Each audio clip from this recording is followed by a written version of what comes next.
Hello, it's Ben with Belmont Solar. Today we get to look at the solar system on the outside of the house. This is a Tough Trac mounting system. This is what we use for mounting solar. There's several nice things about this. They are solid rails, they're beefy, they go across. The roof is actually stronger with this and with solar than it was before. So this is a black end cap. It's mainly for aesthetics, but it is all aluminum. When you pull that off, you can see the wiring channel that holds the wires in place. This is very important because I've seen way too many systems where wiring is done as an afterthought, and there's usually wires hanging underneath the array.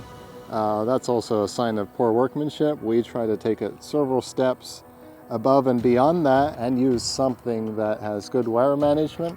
But what matters even more than the components is the workmanship that goes into each solar system. You can have the best mounting system and the best wire management system in the world, but if it's not used right, it doesn't mean a whole lot. So we care about understanding the small details and getting them right for your house, so you'll be thrilled with it for many years to come.